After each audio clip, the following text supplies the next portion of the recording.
آئی لو prophet محمد. اس وقت بڑا چل رہا ہے نا سوشل میڈیا پر, آئی لو پروفیٹ محمد. کانپور میں پولیس نے 2 درجن مسلمانوں کے خلاف کیس کر دیا. کہا کہ بھائی آپ روڈ پر جو ہے آئی لو پروفیٹ محمد لے کر کے کیوں, اس کا بینر لے کے کیوں نکلے. یعنی اب اپنے نبی سے محبت کا ہم اعلان کریں تو پولیس سے اجازت لے کے کریں. اس پر بھی پولیس جو ہے اتنا تعصب اور اتنی نفرت پھیل چکی ہے, اب اس پر بھی FIR ہو رہا ہے. اب مسلمان سوشل میڈیا پر مہم چلا رہے ہیں, ہیش ٹیگ کا ٹرینڈ چل رہا ہے آئی لو پروفیٹ محمد. مگر میں پوچھنا چاہتا ہوں اپنے نوجوانوں سے, تم پیار اور محبت کا مطلب سمجھتے ہو؟ کیا زبان سے یہ دعویٰ کر لینا کہ آئی لو پروفیٹ محمد, یا بڑے بڑے بینر لگا لینا آئی لو پروفیٹ محمد, کیا یہ کافی ہے؟ تیری داڑھی تو نہیں بتا رہی یو لو پروفیٹ محمد, تیرا لباس تو نہیں بتا رہا ہے یو لو پروفیٹ محمد, تیرا بزنس تو نہیں بتا رہا ہے یو لو پروفیٹ محمد, تیرا اخلاق تو نہیں بتا رہا ہے یو لو پروفیٹ محمد. ارے تو محمد سے اگر پیار کرتا ہے صلی اللہ علیہ وسلم, اگر تیری زندگی میں رسول کی محبت ہے, تو تیرے کردار میں رسول کیوں نہیں ہے؟ تیرے اخلاق میں رسول کیوں نہیں ہے؟ تیری تجارت میں رسول کیوں نہیں؟ تو اپنے بچوں کے لیے ایک اچھا باپ کیوں نہیں؟ تو اپنی بیوی کے لیے ایک اچھا شوہر کیوں نہیں؟ تو اپنے پڑوسی کے لیے ایک اچھا پڑوسی کیوں نہیں؟ تو دنیا کے لیے ایک بہترین انسان کیوں نہیں؟ میرے نبی سے محبت ہے تو میرے نبی کا اخلاق اور کردار بھی اپناؤ میرے پیارے ساتھیوں, ورنہ نعرہ لگا لینے سے اور بینر لگا لینے سے رسول کی محبت ثابت نہیں. عربی کا ایک شاعر کہتا ہے, لو کان حبک صادقا لاطعتہ, اگر تو اپنے محبوب سے محبت کرتا ہے تو اپنے محبوب کی اطاعت کر. ان المحب لمن یحب مطیع, محبت کرنے والا اپنے محبوب کی اطاعت کرتا ہے. نعرے لگا لینے سے اور بینر لگا لینے سے اور جھنڈی لگا لینے سے معاف کیجئے گا, رسول کی محبت ثابت نہیں ہوتی. رسول کی محبت عمل سے ثابت ہوتی ہے میرے ساتھ. آج حالات آپ دیکھیں, ہم کہاں کھڑے ہیں, ہمارے کان کیا سن رہے ہیں. ہمارا نوجوان راتوں میں گانا سن کے سوتا ہے اور صبح میوزک کی آواز سے ہمارے گھروں کی صبح ہوتی ہے. اور پھر ہم کہتے ہیں مولوی صاحب گھر میں جنات آ رہے ہیں, مولوی صاحب گھر میں شیطان ارے گھر میں شیطان کی کیا ضرورت ہے؟ تو خود شیطان بنا پھر رہا ہے. تو دن رات شیطانی چیزیں سن رہا ہے. تیری زندگی میں نماز نہیں, تیری زندگی میں قرآن نہیں, تیری زندگی میں اللہ کا ذکر نہیں, تو خود چلتا پھرتا شیطان بنا ہوا ہے. تیرے گھر میں کسی اور شیطان کی کیا ضرورت ہے؟ عبدالغفار سلفی کے بیانات سننے کے لیے مولانا کے اس آفیشل چینل کو سبسکرائب کریں. میرے بھائیوں, اس وقت ہم اور آپ اس بات کا مشاہدہ بہت اچھی طریقے سے کر سکتے ہیں کہ سماج اور معاشرہ دن بدن برائیوں کی طرف گامزن ہے. ہر دن کوئی نہ کوئی نیا فتنہ, نئی برائی, نیا بگاڑ ہم سماج میں دیکھ رہے ہیں. اور وہی وجہ ہے اللہ تعالیٰ کی طرف سے مختلف قدرتی آفتوں اور پریشانیوں. کہیں اتنی بارش ہو رہی ہے کہ بارش کی وجہ سے سیلاب آیا ہوا ہے, پورا گاؤں کا گاؤں ڈوبا ہوا ہے, ہزاروں لوگ بے گھر ہیں, سینکڑوں لوگ مر چکے ہیں. کہیں یہ حالات ہیں, اور کہیں یہ حالات ہیں کہ بارش نہیں ہو رہی ہے, زمین پیاسی ہے, جانور پیاسے ہیں, اور اناج کی پیداوار نہیں ہو پا رہی ہے. لوگ منتظر ہیں کہ بارش برسے. اسی روئے زمین پر, اسی دنیا میں ہم دونوں منظر دیکھ رہے ہیں میرے پیارے. کہیں پر یہ حالات ہیں کہ زمین کے اندر زمین پھٹ جا رہی ہے, بھوسکھلن ہو جا رہا ہے. آپ کے اسی انڈیا میں اتراکھنڈ جیسے علاقے میں جو کہ ٹورسٹ پلیس ہے, نینی تال وغیرہ اور مسوری جیسی جگہ وہاں پر ہیں, اتراکھنڈ میں کئی واقعات ہو چکے ہیں بھوسکھلن کے. زمین پھٹ جا رہی ہے, لوگ زمین کے اندر دھس جا رہے ہیں. کہیں بادل پھٹ رہا ہے اور اس کی وجہ سے تباہی آ رہی ہے. دنیا کے اندر آنے والی یہ تباہیاں, یہ اللہ تعالیٰ کی طرف سے ایک الارم ہے میرے پیارے ساتھی. اللہ کی طرف سے ایک وارننگ ہے, اللہ کی طرف سے ایک تنبیہ ہے کہ سنبھل جاؤ میرے بندو. ظہر الفساد فی البر والبحر بما کسبت ایدی الناس. اے میرے بندو, تمہیں جہاں پر بھی کوئی فساد نظر آ رہا ہے، بگاڑ نظر آ رہا ہے، تباہی نظر آ رہی ہے، وہ تمہارے اپنے کرتوتوں کا نتیجہ ہے۔ لِيُذِيقَهُمْ بَعْدَ الَّذِي عَمِلُوا، اللہ تعالیٰ تو اپنا عذاب اس لیے بھیجتا ہے، یہ پریشانیاں اس لیے بھیجتا ہے تاکہ اللہ تمہارے کچھ اعمال کی تم کو سزا دے دے۔ سارے اعمال کی سزا اگر اللہ دے دے گا تو روئے زمین پر ایک انسان زندہ نہیں رہ سکتا۔ اللہ کچھ اعمال کی سزا دیتا ہے لعلہم یرجعون، تاکہ ہم اللہ کی طرف رجوع کریں، اللہ کی بارگاہ کی طرف ہم پلٹیں۔ میرے پیارے ساتھی، زیادہ عرصہ نہیں گزرا، ہم نے وہ دور بھی دیکھا جب پوری دنیا ایک وائرس کی چپیٹ میں آ گئی، پوری دنیا ٹھپ پڑ گئی، بند ہو گئی، خانہ کعبہ کا طواف رک گیا، مسجدیں چھوڑ کے لوگ گھروں میں محصور ہو گئے، جمعہ کی نماز ہونی بند ہو گئی مسجدوں کے اندر۔ ہم نے وہ حالات بھی دیکھے۔ قرآن کہتا ہے اے میرے نبی، ہم نے آپ سے پہلے کی امتوں کو بھی آزمایا ہے۔ اخذناہم بالباساء والضراء، ہم نے مصیبتیں ان کے اوپر ڈالی، آزمائشیں ان کے اوپر ڈالی، لعلہم یتضرعون، تاکہ وہ اللہ کی بارگاہ میں رجوع کریں، گڑ گڑائیں۔ فلولا اذ جاءہم باسنا تضرعوا ولکن قست قلوبہم، لیکن جب انسان کا دل کٹھور ہو جائے، انسان کا دل پتھر ہو جائے، تو بڑی بڑی مصیبتیں اور بڑی بڑی بیماریاں آنے کے بعد بھی انسان تبدیل نہیں ہوتا، انسان چینج نہیں ہوتا، انسان کے اندر کوئی پریورتن نہیں آتا، برائیاں بڑھتی چلی جاتی ہیں اور نیکیاں اور بھلائیاں ختم ہونے لگتی ہیں۔ میرے ساتھیوں، آج ہم دیکھتے ہیں لکھنؤ بہت دور نہیں ہے آپ کے علاقے سے، آپ لکھنؤ چلے جائیں، اڈانی نے ایئرپورٹ بڑا اچھا بنا دیا ہے سرکار کے کہنے پر۔ ایئرپورٹ پر آپ دیکھیں جگہ جگہ کیمرے لگے ہوئے۔ وہ کیمرے کیوں لگتے ہیں؟ وہ کیمرے اس لیے لگتے ہیں، ان کیمروں کو سی سی ٹی وی کیمرہ کہا جاتا ہے، ان کیمروں کو سیکیورٹی کیمرہ کہا جاتا ہے۔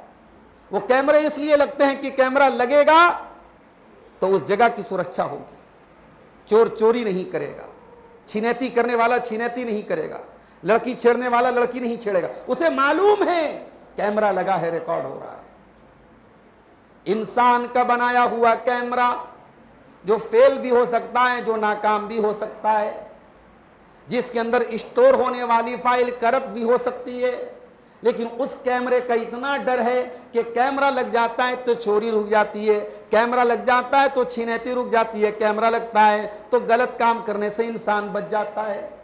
اے دنیا والوں، تمہیں انسانوں کے بنا ہوئے کیمرے کا ڈر ہے اور اللہ کے کیمرے کا کوئی ڈر نہیں ہے۔ اللہ کا کیمرہ جو 24 گھنٹے چالو ہے، 24/7 آن ہے اور ایک ایک پل کو وہ ریکارڈ کر رہا ہے۔ اللہ قرآن میں کہتا ہے یعلم خائنۃ الاعین، او لوگو تمہارا پروردگار تو وہ ہے جو تمہاری آنکھوں کی چوری کو بھی جانتا ہے۔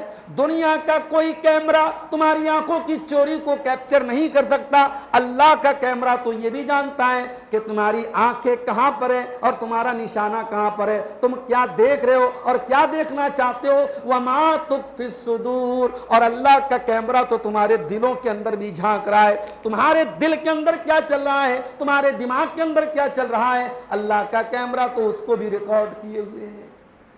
اللہ کے کیمرے سے کہاں بچ کے جاؤ گے میرے بھائی؟ دنیا کی عدالتوں میں وکیل کو خریدا جا سکتا ہے، ججوں کو خریدا جا سکتا ہے، سزا ہو گئی تو جیلر کو پیسے دے کر کے جیل میں آرام کی زندگی بڑے بڑے اپرادھی اور بڑے بڑے مافیا گزار لیتے ہیں، لیکن اللہ کی عدالت میں وہاں نہ کوئی رشوت چلے گی، نہ کوئی سورس چلے گا۔ اللہ کی عدالت میں ہم تو گواہی دینا چاہیں گے، جھوٹی گواہی تو ہمارے منہ کے اوپر مہر لگا دی جائے گی۔ اليوم نختم على افواههم وتكلمنا ايديهم وتشهد ارجلهم بما كانوا يكسبون۔ میرے بندو، آج ہم تمہارے منہ کے اوپر مہر لگا دیں گے، آج تم زبان سے کچھ نہیں بولو گے، آج تمہارا ہاتھ گواہی دے گا، تمہارے پیر گواہی دیں گے تم نے دنیا میں کون کون سے کرتوت کیے ہیں۔ میرے پیارے بھائیوں، آج جتورا کی سرزمین پر آپ بیٹھے ہوئے ہیں قرآن اور حدیث کی باتوں کو سننے کے لیے، لیکن اسی زمین پر کچھ ایسے بھی لوگ ہوں گے جو بیٹھ کر کے کہیں شراب پی رہے ہوں گے، کوئی ایسے بھی بد نصیب ہوں گے جو کہیں پر بیٹھ کر کے جوا کھیل رہے ہوں گے، کچھ ایسے بھی بد نصیب ہوں گے جو کہیں پر بیٹھ کر کے زنا کاری کر رہے ہوں گے۔ یہ زمین بھی کل قیامت کے دن گواہی دے گی، یہ زمین بھی بولے گی، زمین بتائے گی، یہ دھرتی بتائے گی کون سا پاپ ہوا، کون سا پنیہ ہوا، کون سی نیکی ہوئی، کون سا گناہ ہوا، یہ زمین بتائے گی۔ اذا زلزلت الارض زلزالها واخرجت الارض اثقالها وقال الانسان ما لها يومئذ تحدث اخبارها۔ قیامت کے دن یہ زمین گواہی دے گی، یہ زمین بتائے گی اس دھرتی پر کیا کیا کیا گیا ہے۔ آپ کو یہ لگتا ہے کمرہ بند ہے آپ کا، لائٹ آف ہے آپ کی، کوئی دیکھنے والا نہیں ہے، کسی کو کانوں کان خبر نہیں کہ کیا دیکھ رہے ہیں آپ، کیا کر رہے ہیں آپ، کسی کو کچھ پتا نہیں، لیکن اللہ تعالیٰ قیامت کے دن ایسے گواہوں کو کھڑا کرے گا کہ آپ سوچ بھی نہیں سکتے۔ اے اللہ تو کس کو گواہ بنائے گا؟ میں تو کمرے میں اکیلا سویا ہوا تھا، میری امی جان الگ کمرے میں لیٹی ہوئی تھی، میرے ابو جان الگ کمرے میں لیٹے ہوئے تھے، بڑے بھائی کو بھی کچھ معلوم نہیں، بڑی بہن کو بھی کچھ معلوم نہیں۔ اے اللہ میرے گناہ کے بارے میں صرف میں جانتا تھا، اے اللہ تو کس گواہ کو کھڑا کرے گا قیامت کے دن؟ اللہ فرماتا ہے حتی اذا جاؤوها شہید علیہم سمعہم وابصارہم وجلودہم بما کانوا یعملون۔ میرے بندو ہم قیامت کے دن تمہارے کانوں کو گواہ بنا کر کے کھڑا کریں گے کہ کانوں سے تم نے کیا کیا سنا تھا۔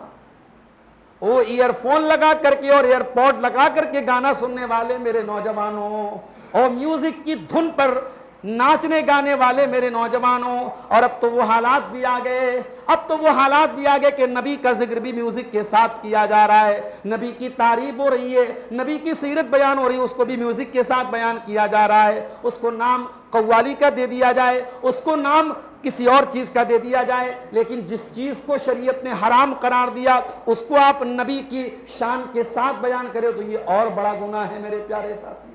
آج تو وہ حالات بھی آ گئے، نبی کی شان، نبی کا معراج کا واقعہ بیان ہو رہا ہے میوزک کے ساتھ، نبی کی نعت بیان ہو رہی ہے میوزک کے ساتھ، اور آدمی دھڑلے سے سن رہا ہے۔ آئی لو پروفیٹ محمد، اس وقت بڑا چل رہا ہے نا سوشل میڈیا پر، آئی لو پروفیٹ محمد۔ کانپور میں پولیس نے 2 درجن مسلمانوں کے خلاف کیس کر دیا، کہا کہ بھائی آپ روڈ پر جو ہے آئی لو پروفیٹ محمد لے کر کے کیوں، اس کا بینر لے کے کیوں نہیں تھے؟ یعنی اب اپنے نبی سے محبت کا ہم اعلان کریں تو پولیس سے اجازت لے کے کریں، اس پر بھی پولیس جو ہے اتنا تعصب اور اتنی نفرت پھیل چکی ہے، اب اس پر بھی FIR ہو رہا ہے۔ اب مسلمان سوشل میڈیا پر مہم چلا رہے ہیں، ہیش ٹیگ کا ٹرینڈ چل رہا ہے آئی لو پروفیٹ محمد۔ مگر میں پوچھنا چاہتا ہوں اپنے نوجوانوں سے، تم پیار اور محبت کا مطلب سمجھتے ہو؟ کیا زبان سے یہ دعویٰ کر لینا کہ آئی لو پروفیٹ محمد، یا بڑے بڑے بینر لگا لینا آئی لو پروفیٹ محمد، کیا یہ کافی ہے؟ تیری داڑھی تو نہیں بتا رہی یو لو پروفیٹ محمد، تیرا لباس تو نہیں بتا رہا یو لو پروفیٹ محمد، تیرا بزنس تو نہیں بتا رہا ہے یو لو پروفیٹ محمد، تیرا اخلاق تو نہیں بتا رہا ہے یو لو پروفیٹ محمد۔ ارے تو محمد سے اگر پیار کرتا ہے صلی اللہ علیہ وسلم، اگر تیری زندگی میں رسول کی محبت ہے تو تیرے کردار میں رسول کیوں نہیں ہے؟ تیرے اخلاق میں رسول کیوں نہیں ہے؟ تیری تجارت میں رسول کیوں نہیں؟ تو اپنے بچوں کے لیے ایک اچھا باپ کیوں نہیں؟ تو اپنی بیوی کے لیے ایک اچھا شوہر کیوں نہیں؟ تو اپنے پڑوسی کے لیے ایک اچھا پڑوسی کیوں نہیں؟ تو دنیا کے لیے ایک بہترین انسان کیوں نہیں؟ میرے نبی سے محبت ہے تو میرے نبی کا اخلاق اور کردار بھی اپناؤ میرے پیارے ساتھیوں، ورنہ نعرہ لگا لینے سے اور بینر لگا لینے سے رسول کی محبت ثابت نہیں ہوتی۔ یہ تو آسان کام ہے، انٹرنیٹ پر کسی چیز کا ٹرینڈ چلا لینا کون سا مشکل کام ہے۔ عربی کا ایک شاعر کہتا ہے لو کان حبک صادقا لاطعتہ، اگر تو اپنے محبوب سے محبت کرتا ہے تو اپنے محبوب کی اطاعت کر، ان المحب لمن یحب مطیع، محبت کرنے والا اپنے محبوب کی اطاعت کرتا ہے۔ نعرے لگا لینے سے اور بینر لگا لینے سے اور جھنڈی لگا لینے سے معاف کیجئے گا رسول کی محبت ثابت نہیں ہوتی، رسول کی محبت عمل سے ثابت ہوتی ہے میرے ساتھی۔ آج حالات آپ دیکھیں ہم کہاں کھڑے ہیں، ہمارے کان کیا سن رہے ہیں۔ ہمارا نوجوان راتوں میں گانا سن کے سوتا ہے اور صبح میوزک کی آواز سے ہمارے گھروں کی صبح ہوتی ہے، اور پھر ہم کہتے ہیں مولوی صاحب گھر میں جنات آ رہے ہیں، مولوی صاحب گھر میں شیطان ارے گھر میں شیطان کی کیا ضرورت ہے؟ تو خود شیطان بنا پھر رہا ہے، تو دن رات شیطانی چیزیں سن رہا ہے، تیری زندگی میں نماز نہیں، تیری زندگی میں قرآن نہیں، تیری زندگی میں اللہ کا ذکر نہیں، تو خود چلتا پھرتا شیطان بنا ہوا ہے، تیرے گھر میں کسی اور شیطان کی کیا ضرورت ہے؟ گھروں میں جب اللہ کا ذکر نہ ہو، میرے نبی نے فرمایا ان البیت الذی یذکر اللہ فیہ والبیت الذی لا یذکر اللہ فیہ مثل الحی والمیت، جس گھر میں اللہ کا نام لیا جائے وہ گھر زندہ ہے، اور جس گھر میں اللہ کا نام نہ لیا جائے وہ گھر مردہ ہے۔ جتورا والو، گھر زندہ ٹائل سے نہیں ہوتا، گھر زندہ بہترین پینٹ سے نہیں ہوتا، گھر زندہ بہترین وال پیپر سے نہیں ہوتا۔ اپنے گھروں کو زندہ کرنا چاہتے ہو، اپنے گھروں کو زندگی دینا چاہتے ہو، اپنے گھروں کو نور دینا چاہتے ہو، اپنے گھروں کو رونق دینا چاہتے ہو، اپنے گھروں کو بیوٹیفل بنانا چاہتے ہو، اپنے گھر کو اللہ کے ذکر سے آباد کرو، اپنے گھر کو نماز سے آباد کرو۔ آج ہمارے حالات کیا ہیں؟ مسلمان ایک مسجد کے لیے روتا ہے، اشارے سمجھیے آپ، میں بہت ساری باتیں کھل کے نہیں بول سکتا، ایک مسجد کے لیے آپ تڑپتے ہیں اور روتے ہیں کہ صاحب ہماری مسجد تھی اور ہماری مسجد ختم ہو گئی۔ لیکن ہر علاقے، ہر گاؤں میں جو مسجدیں ہیں، ان مسجدوں کا حال کیا ہے؟ کتنی مسجدیں ہیں جہاں فجر کی نماز میں دو چار بوڑھے نہ آئیں تو تالا لگ جائے اس مسجد پر فجر کی نماز۔ بنارس میں ایک دیہات میں، ایک گاؤں میں ایک مسجد ہے، میں ایک مرتبہ اس علاقے میں گیا، عصر کی نماز کا ٹائم تھا، مسجد میں گیا تو دیکھا مسجد کا تالا بند ہے۔ میں نے پڑوسیوں سے پوچھا بھائی چابی کہاں ہے؟ پتہ لگا فلاں کے یہاں چابی ہے، چابی لے کے کھولا تو بعد میں ایک آدمی آیا، میں نے کہا بھائی اتنا اچھی مسجد ہے، شاندار مسجد ہے اور کوئی آدمی نماز پڑھنے نہیں ہے؟ کہا مولوی صاحب کسی دن تو نماز ہوتی نہیں ہے، ٹائم گزر جاتا ہے، کوئی آتا ہی نہیں، کوئی تالا تک نہیں کھولتا ہے۔ مسجد تو بنا لی شب بھر میں ایمان کی حرارت والوں نے، من اپنا پرانا پاپی تھا برسوں میں نمازی بن نہ سکا۔ ہمارے کان کیا سن رہے ہیں میرے پیارے ساتھیوں؟ قیامت کے دن یہ کان گواہی دے گا۔ شہید علیہم سمعہم، تمہارا کان تمہارے خلاف گواہی دے گا، وابصارہم، تمہاری آنکھیں گواہی دیں گی۔ ان آنکھوں سے تم نے کتنی غیر محرم کو دیکھا، ان آنکھوں سے تم نے کتنی غلیظ اور گندی چیزیں دیکھی، کتنی ولگر چیزیں دیکھی، یہ آنکھیں گواہی دیں گی۔ دنیا کے سارے پروف تم مٹا دو، موبائل سے سارے ثبوت مٹا دو، تم نے کیا دیکھا ہے، لیکن آنکھوں کے اندر اللہ تعالیٰ نے جو کیمرہ لگایا ہے، یہ کیمرہ کل قیامت کے دن کھلے گا، یہ ریکارڈنگ کل قیامت کے دن کھلے گی، اور آنکھیں بولیں گے اللہ اس نے یہ دیکھا، یہ دیکھا، یہ دیکھا۔ آنکھیں گواہی دیں گی، اور کیا گواہی دے گا؟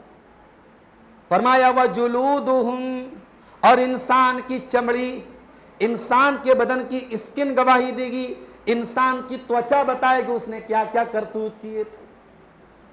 آج ہم لوگ موبائل کھولتے ہیں تو وہ کیا بولتے ہیں اس کو، فنگر پرنٹ سے کھل جاتا ہے موبائل۔ اچھا بچے بھی بڑے ہوشیار ہوتے ہیں، ہماری بچیاں ہیں چھوٹی چھوٹی، اب میں سویا ہوں میرا موبائل رکھا ہوا، اب ان کو چلانا ہے، ان کو معلوم ہے کہ ابا کے جو ہے انگوٹھے کے نشان سے موبائل کھل جاتا ہے، انگوٹھا وہ میں سویا ہوا ہوں میری انگلی اٹھا کر کے موبائل سب کھول لیتی ہیں۔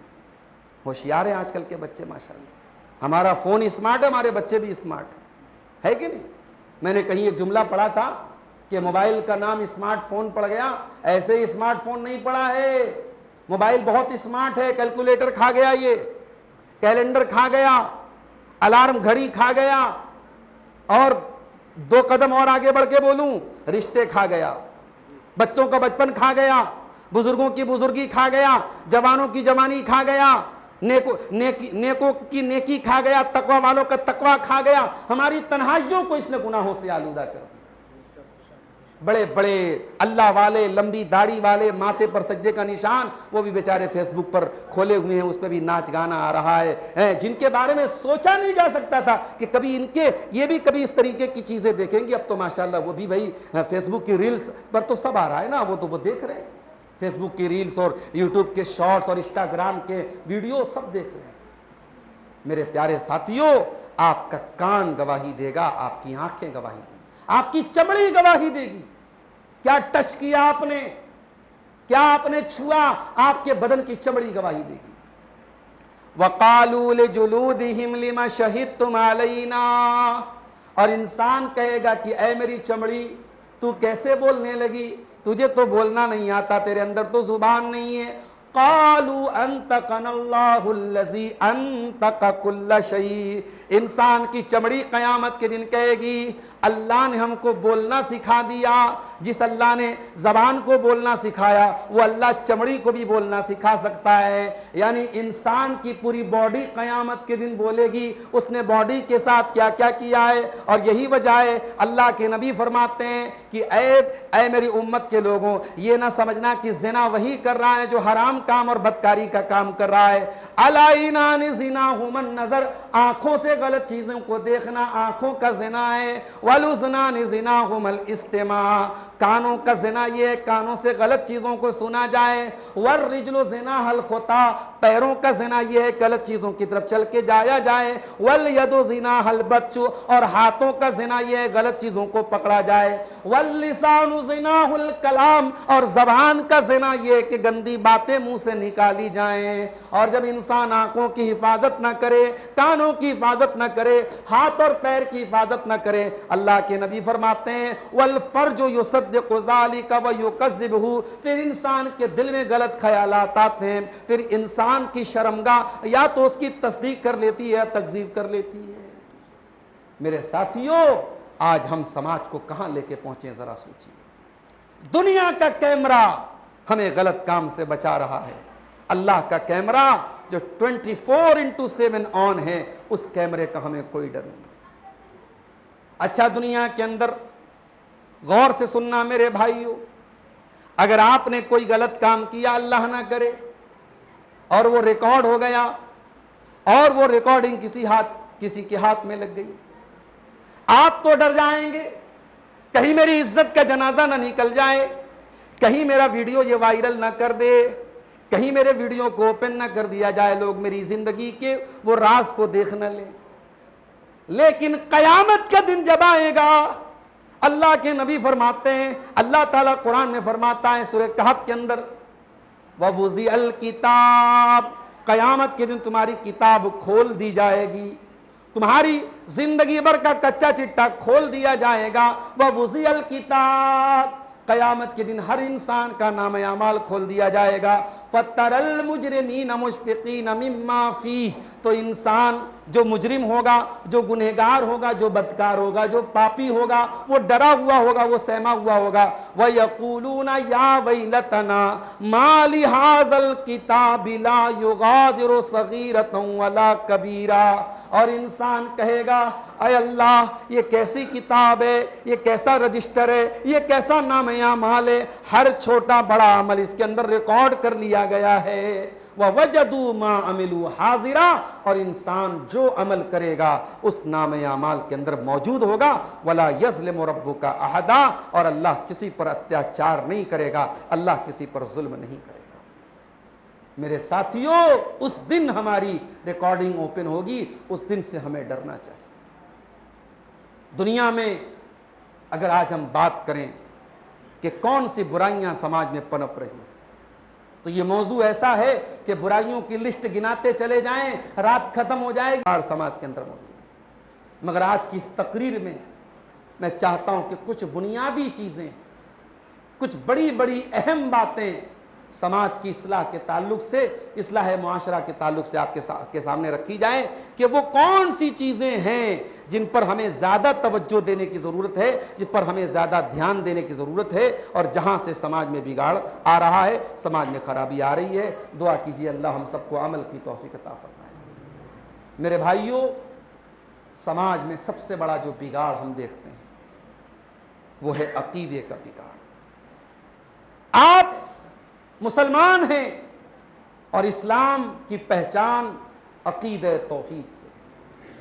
ہمارے نبی نماز کا حکم بعد میں لے کر کے آئے، روزے کا حکم بعد میں لے کر کے آئے، زکوٰۃ کا حکم بعد میں لے کر کے آئے، حج کا حکم بعد میں لے کر کے آئے۔ ہمارے نبی سب سے پہلے توحید لے کر کے آئے، اور سارے نبیوں نے اسی توحید کا پیغام اپنی اپنی قوم کو سنایا ہے۔ وَلَقَدْ بَعَثْنَا فِي كُلِّ أُمَّةٍ رَسُولًا أَنِ اعْبُدُوا اللَّهَ وَاجْتَنِبُوا الطَّاغُوتَ، ہم نے ہر امت میں رسول بھیجا اور یہی حکم دے کر کے بھیجا کہ ایک اللہ کی عبادت کرنا اور ایک اللہ کے سوا کسی اور کے آگے سر نہ جھکانا۔ آدم علیہ السلام سے لے کر کے جناب محمد رسول اللہ صلی اللہ علیہ وسلم تک جتنے نبی آئے، جتنے رسول آئے، سب نے توحید کا پیغام سنایا، اور ایسی ویسی توحید نہیں، بالکل صاف ستھری توحید، صاف ستھری توحید۔ اسلام ایسی توحید کا حکم نہیں دیتا ہے کہ اللہ کی بھی عبادت کرو اور غیر اللہ کی بھی عبادت کرو، نہیں۔ اسی لیے ہمارا جو کلمہ ہے، کلمہ لا سے شروع ہوتا ہے، لا الہ الا اللہ۔ جب تک ہم غیر اللہ کی عبادت کا انکار نہ کر دیں تب تک اللہ کی عبادت کا کوئی مطلب نہیں۔ اس کا مطلب یہ ہوا اللہ کو مشکل کشا ماننا کافی نہیں ہے جب تک آپ یہ نہ مانیں کہ اللہ کے سوا کوئی مشکل کشا نہیں ہے۔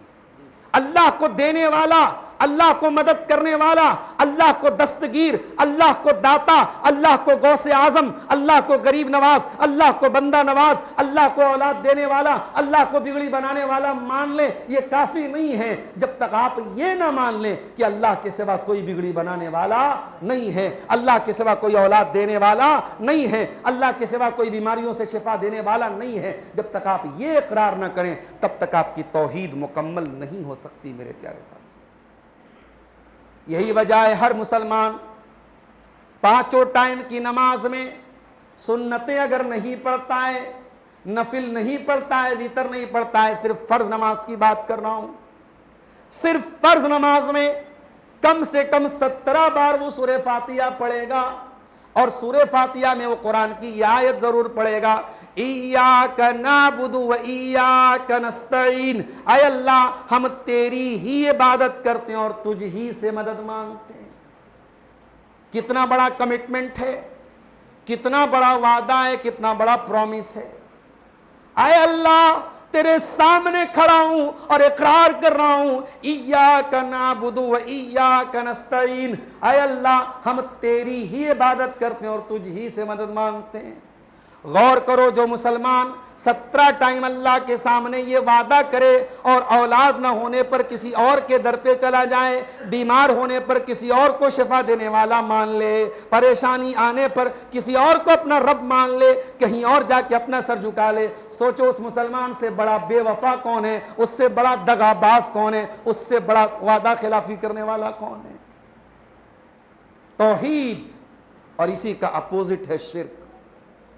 صرف ایک اللہ کی عبادت کرنا توحید، اور اس توحید میں ذرہ برابر بھی اگر کوئی ملاوٹ ہے دیٹ از کالڈ شرک، اسی کو شرک کہا جاتا ہے۔ اور یہ شرک کتنی خطرناک چیز ہے اس کا اندازہ آپ اس سے لگائیے۔ اللہ نے سورۃ الانعام کے اندر 18 نبیوں کا ذکر کیا، 18 پیغمبروں کا ذکر کیا، جس میں موسیٰ، عیسیٰ، ابراہیم، اسماعیل، اسحاق، یعقوب، ایوب، یونس، 18 نبیوں کا ذکر کرنے کے بعد اللہ نے فرمایا وَلَوْ أَشْرَكُوا لَحَبِطَ عَنْهُمْ مَا كَانُوا يَعْمَلُونَ۔ ہمارے 18 نبی بھی اگر اللہ کے ساتھ شرک کر دیتے تو ان کی نیکیاں برباد ہو جاتی ہیں۔ اتنا خطرناک ہے یہ شرک کہ اگر آپ نے شرک کیا اور بغیر توبہ کے مر گئے تو آپ کی نمازیں، آپ کے روزے، آپ کے عمرے، آپ کے حج سب برباد ہو جائیں گے۔ اللہ اپنے نبیوں کے بارے میں کہہ رہا اگر وہ بھی شرک کرتے ان کی بھی نیکیاں برباد ہو جاتی۔ تو ہمیں اور آپ کو شرک سے اپنے دامن کو بچانا ہے۔ مگر ہم دیکھ رہے ہیں اس ہندوستان میں ہزاروں کی تعداد میں، لاکھوں کی تعداد میں ایسے لوگ ہیں جو بزرگوں کی شان کے نام پہ، اولیاء کرام کی محبت کے نام پہ ایسی حرکتیں کر رہے ہیں جو انسان کو شرک تک لے کے جاتی ہیں۔ اور شاعر کو کہنا پڑتا ہے وہ دی جس سے توحید پھیلی جہاں میں، وہ بدلا گیا آ کے ہندوستان میں۔ اللہ کے پیارے حبیب اپنی وفات سے پہلے بے چینی کا عالم ہے، بے قراری کا عالم ہے، کبھی چادر اوڑھ لیتے کبھی پھینک دیتے ہیں۔ اس بے قراری کے عالم میں اللہ کے نبی فرماتے ہیں لعن اللہ الیہود والنصارى اللہ کی لعنت و یہود و نصارہ کے اوپر، اتخذوا قبور انبیائہم مساجد، یہود و نصارہ کا گناہ یہ تھا انہوں نے اپنے نبیوں کی قبروں پر سجدہ کرنا شروع کر دیا تھا۔ اللہم لا تجعل قبری وثنا یعبد، اے اللہ میری قبر کے اوپر یہ کام نہ ہونے دینا، اے اللہ میری قبر پر میلا ٹھیلا نہ لگنے دینا، میری قبر کو تو بت نہ بننے دینا جس کی عبادت کی جائے۔ نبی نے قبر پرستی سے اپنی امت کو روکا تھا میرے ساتھ، مگر ہاں اللہ کے نبی نے یہ پیشن گوئی بھی کی تھی کہ میری امت پر وہ دور بھی آئے گا جب میری امت کے اندر قبر پرستی اور بت پرستی کی جائے گی۔ آپ نے فرمایا لا تقوم الساعۃ، قیامت اس وقت تک نہیں آئے گی حتی تلحق قبائل من امتی بالمشرکین، جب تک میری امت کے اندر کچھ لوگ مشرکوں کے ساتھ مل نہیں جائیں گے، وحتی یعبد الاوثان، اور میری امت کے لوگ بھی بتوں کی عبادت کریں گے۔ آج میرے پیارے ساتھیوں، ہمیں اور آپ کو سماج کی اصلاح کرنا ہے تو سب سے پہلے عقیدے کی اصلاح کرنی پڑے گی، سب سے پہلے توحید کو صحیح کرنا پڑے گا، سب سے پہلے ہمیں اپنے عقیدے کو اتنا مضبوط کرنا پڑے گا کہ کٹ جائیں، مر جائیں، جل جائیں، مگر اللہ کی توحید کے ساتھ سمجھوتا نہ کریں۔ اللہ کے پیارے نبی صلی اللہ علیہ وسلم اپنے چچا زاد بھائی، اپنے چچا کے بیٹے عبداللہ ابن عباس سے، جن کی عمر 8 یا 10 سال کی تھی، 8-10 سال کے بچے کو اللہ کے نبی توحید کا پاٹ پڑھاتے ہیں، اور اللہ کے نبی کہتے ہیں اذا سألت فاسأل اللہ، جب بھی سوال کرنا اللہ سے سوال کرنا، وَإِذَا اسْتَعَنْتَ فَاسْتَعِنْ بِاللَّهِ، اور جب بھی مدد مانگنا اللہ سے مدد مانگنا۔ اور آگے بڑھیے، سماج کے اندر دوسرا بڑا بگاڑ جو ہم کو نظر آ رہا ہے، دن بدن جہالت پھیل رہی ہے اور علم کی روشنی کم ہو رہی ہے۔ اللہ کے نبی فرماتے ہیں ان من اشراط الساعہ، قیامت کی ایک نشانی یہ بھی ہے ان یرفع العلم، کے علم کو اٹھا لیا جائے گا، ویثبت الجہل، اور جہالت بہت زیادہ پھیل جائے گی۔ اے اللہ کے رسول، ہم تو نہیں دیکھ رہے، ہم تو دیکھ رہے دن بدن بڑے بڑے اسکول کھل رہے ہیں، کالج کھل رہے ہیں، یونیورسٹیاں کھل رہی ہیں، پہلے کے مقابلے میں لوگ تعلیم پر اور زیادہ دھیان دے رہے ہیں، توجہ دے رہے ہیں، اور آپ فرما رہے ہیں کہ قیامت کے پہلے علم کو اٹھا لیا جائے گا۔ اس کا مطلب کیا ہوا؟ اس کا مطلب کہ دنیا کا علم تو حاصل کیا جائے گا مگر دین کا علم دھیرے دھیرے کم ہوتا چلا جائے گا۔ دنیا کے جانکار تو بڑھتے چلے جائیں گے مگر دین جاننے والے لوگ کم ہوتے چلے جائیں گے۔ اور آج آپ حالات دیکھ لیجئے میرے پیارے ساتھ، کبھی کبھی یوٹیوب پر آپ کو ایسا ویڈیو بھی مل جائے گا، اپنے آپ کو نبی کا چاہنے والا اور نبی سے محبت کا دعویٰ کرنے والا مسلمان، اس سے بڑی موٹی موٹی باتیں پوچھی جاتی ہے۔ اللہ کے نبی کے دادا کا نام کیا تھا؟ اللہ کے نبی کے والد کا نام کیا تھا؟ کتنی عمر پائی اللہ کے نبی نے؟ کتنے سال مکہ میں رہے؟ کتنے سال مدینہ میں رہے؟ معراج کا کیا مطلب ہے؟ ابو بکر صدیق کون تھے؟ عمر فاروق کون تھے؟ عثمان غنی کون تھے؟ حضرت عائشہ کون تھی؟ حضرت فاطمہ کون؟ بڑے موٹے موٹے سوالوں کا جواب مسلمان نہیں دے پاتا۔ وہ مسلمان جو اپنے بزنس کی ایک ایک ABCD جانتا ہے، اپنے کاروبار کے بارے میں ایک ایک باریکی جانتا ہے، وہ مسلمان جو پالیٹکس پر بیٹھ جائے تو اسد الدین اویسی سے لے کر وزیر اعظم نریندر مودی تک کی پوری ڈیٹیل آپ کو سنا دے گا، جو پالیٹکس کا اتنا ماہر۔ وہ مسلمان جو دنیا کے کاروبار کی بات آ جائے تو ایک ایک چیز جانتا ہے، اس مسلمان سے دین کے بارے میں سوال کرو تو وہ نیل بٹا سناٹا نظر آتا ہے۔ کیوں میرے بھائی؟ یہ جہالت قیامت کی ایک نشانی ہے میرے عزیزوں، اور یہی وجہ ہے اللہ نے قرآن میں جہنمی لوگوں کی نشانی بیان کی ہے۔ فرمایا میرے کچھ بندے ایسے ہیں، میرے کچھ بندے ایسے ہیں یعلمون ظاہرا من الحیات الدنیا، ان کے پاس دنیا کے بارے میں بہت جانکاری ہے، وہم عن الآخرۃ ہم غافلون، لیکن آخرت کے معاملے میں بالکل زیرو ہیں۔ اے سائنس پڑھنے والے میرے نوجوانوں، اے اسکول میں اور کالج میں اعلیٰ تعلیم حاصل کرنے والے میرے نوجوانوں، خوب پڑھائی کرو، مجھے کوئی اعتراض نہیں ہے، انجینئر بن جاؤ، ہماری قوم کو انجینئروں کی بھی ضرورت ہے، ڈاکٹر بن جاؤ، ہماری قوم کو ڈاکٹروں کی بھی ضرورت ہے، وکیل بن جاؤ، ہماری قوم کو وکیلوں کی بھی ضرورت ہے، جرنلسٹ بن جاؤ، ہماری قوم کو پترکاروں کی بھی ضرورت ہے۔ خوب پڑھو لکھو مگر 3 سوالوں کا جواب ضرور تیاری کر لینا، 3 سوالوں کے جواب کی تیاری کر لینا میرے نوجوانوں۔ اور ان 3 سوالوں کا جواب آپ کو سائنس کی کتابوں میں نہیں ملے گا، میتھمیٹکس کی کتابوں میں نہیں ملے گا، ان 3 سوالوں کا جواب آپ کو لٹریچر کی کتابوں میں نہیں ملے گا۔ ان 3 سوالوں کا جواب اگر ملے گا تو قال اللہ میں ملے گا اور قال رسول اللہ میں ملے گا، یا تو رب کے قرآن میں ملے گا یا مصطفیٰ کے فرمان میں ملے گا۔ کون سا 3 سوال؟ جو عبدالغفار سلفی سے بھی ہوگا اور جتورا والوں آپ سے بھی ہوگا اور ہر عالم سے اور ہر جاہل سے، ہر مسلمان کو، ہر انسان کو ان 3 سوالوں کا جواب دینا پڑے گا۔ فرشتہ آپ کے مرنے کے بعد منکر نکیر آپ کے پاس آئیں گے اور 3 سوال ہر مرنے والے سے کرتے ہیں۔ من ربو کا، تیرا رب کون ہے؟ من نبیوں کا، تیرے نبی کون ہے؟ ما دینوں کا، تیرا دین کیا ہے؟ اگر بندہ مومن ہوتا ہے، صحیح جواب دیتا ہے میرا رب اللہ ہے، میرے نبی محمد صلی اللہ علیہ وسلم، میرا دین اسلام ہے، فرشتہ پوچھتا ہے وما علموں کا، تجھے یہ 3 سوالوں کا جواب کیسے پتا چلا؟ بندہ کہتا ہے قرأت کتاب اللہ، میں نے قرآن پڑھا تھا، میں نے اللہ کی کتاب کو پڑھا تھا، سمجھ کر کے پڑھا تھا، ترجمہ کے ساتھ پڑھا تھا، میننگ کے ساتھ پڑھا تھا۔ اے فرشتے، میں نے قرآن پڑھا تھا، میں نے نبی کی حدیثوں کو پڑھا تھا، اس لیے میں تیرے سوالوں کا صحیح جواب دے رہا ہوں۔ ذرا دل پہ ہاتھ رکھ کے بتاؤ میرے نوجوانوں، آخری بار آپ نے قرآن کب پڑھا تھا؟ آخری بار آپ نے قرآن کو ترجمہ اور میننگ کے ساتھ، انواد کے ساتھ، ٹرانسلیشن کے ساتھ کب پڑھنے کی کوشش کی؟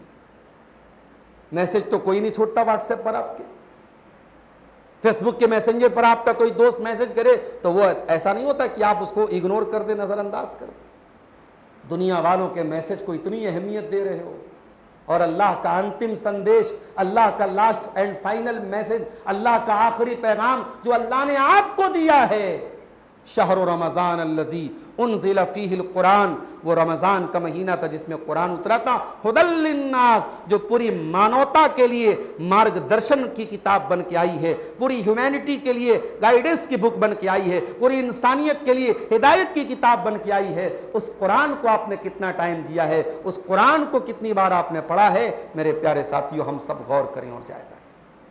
ارے ہمارے حالات تو اتنے بدتر ہیں، باپ مر جاتا ہے، بیٹا کھڑا ہو کے جنازہ کی نماز پڑھتا ہے، بیٹے کو یہ بھی نہیں پتا جنازے میں کیا پڑھا جاتا ہے۔ بیٹا اس لائق بھی نہیں ہے، وہ باپ جس نے بیٹے کے لیے حرام کی جائیدادیں بنا کے کھڑی کی ہیں، سود اور بیاج کے پیسے سے مکان بنایا ہے، چوری اور رشوت سے پراپرٹیاں خریدی ہیں، جس بیٹے کے لیے باپ نے اپنی آخرت کو برباد کیا، حلال حرام سب ایک کر دیا، جب مر جاتا ہے بیٹا باپ کا وارث بنتا ہے، باپ کی پراپرٹی کا وارث بنتا ہے، مگر بیٹا اس سے لائق بھی نہیں ہے کہ باپ کی جنازے کی نماز پڑھ سکے۔ ارے ایسی اولاد سے تو بے اولاد مر جانا بہتر ہے میرے ساتھی۔ اگر آپ اس لائق بھی نہیں ہیں کہ اپنے باپ کی جنازے کی نماز پڑھ سکیں، اپنے باپ کی مغفرت کی دعا کر سکیں، اب جب دعا کے لیے ہاتھ اٹھائیں تو آپ اتنا نہ کہہ سکیں رب ارحمہما کما ربیانی صغیرا، پروردگار میرے ماں باپ پر رحم فرما جس طریقے سے انہوں نے مجھے بچپن میں پالا ہے۔ اگر یہ دعا کرنے کے لائق بھی آپ نہیں ہیں تو پھر ایسی اولاد کے ہونے سے کیا فائدہ ہے میرے پیارے ساتھی؟ غور کیجیے آج ہم کہاں کھڑے۔ آئی لو پروفٹ محمد کا نعرہ لگانے والے پروفٹ محمد کے بارے میں کیا جانتے ہیں؟ نبی کی سیرت پر مجھے بتاؤ جتورا والو، ایمانداری سے بتاؤ، اپنے گریبانوں میں جھانک کے بتاؤ کہ آپ نے اپنی زندگی میں کبھی بھی اللہ کے رسول کی پوری زندگی کے اوپر کوئی ایک پتلی سی ہی کتاب، کوئی مختصر سی کتاب کبھی آپ نے پڑھی ہے؟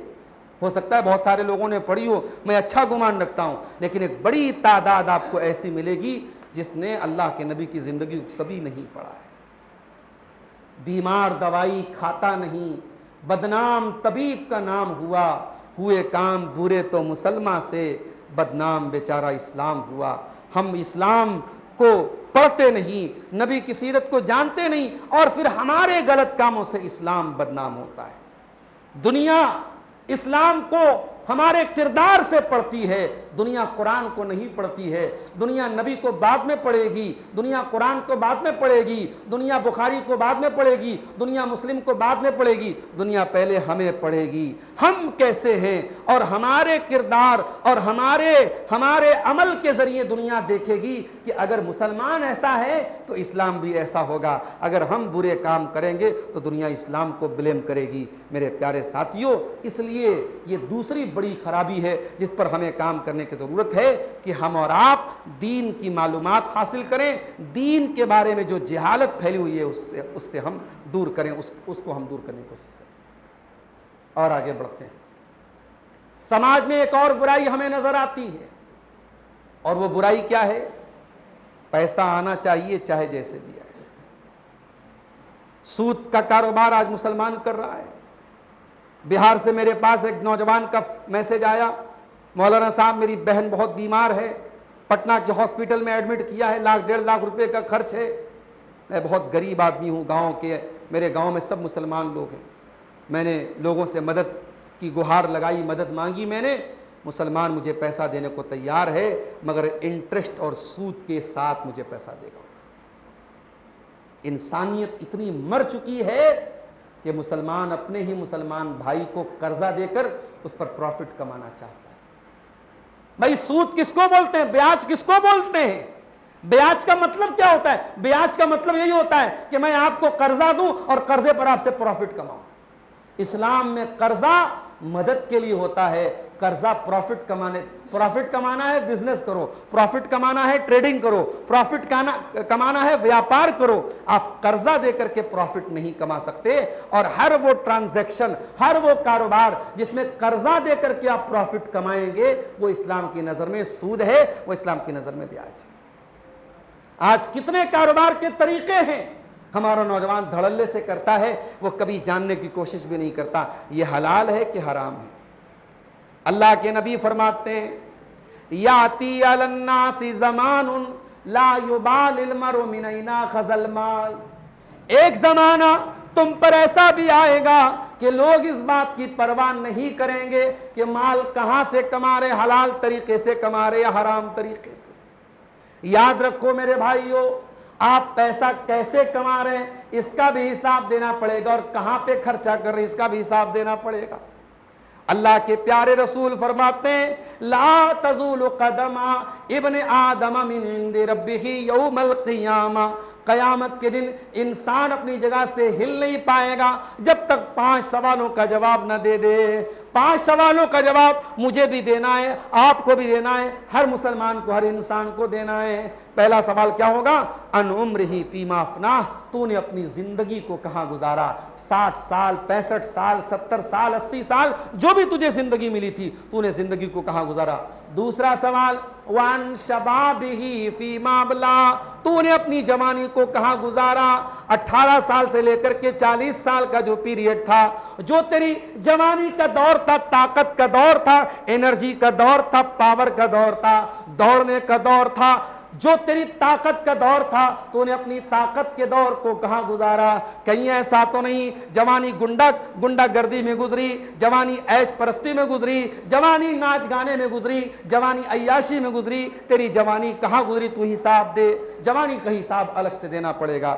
اور تیسرا سوال مالداروں، پیسے والوں، کاروبار کرنے والوں، اس تیسرے سوال کے لیے تیار ہو جاؤ۔ اللہ کے نبی فرماتے ہیں وَعَن مَالِهِ مِنْ أَيْنَ اكْتَسَبَهُ، تیسرا سوال یہ ہوگا مال کہاں سے کمایا، اور چوتھا سوال یہ ہوگا وَفِيمَ أَنفَقَهُ، تو نے مال کہاں خرچ کیا، اور پانچواں سوال یہ ہوگا وَمَاذَا عَمِلَ فِيمَا عَلِمَ، کہ تو نے جو علم حاصل کیا اس علم کے اوپر تو نے کتنا عمل کیا۔ یہ 5 سوالوں کا جواب ہم سب کو دینا ہے۔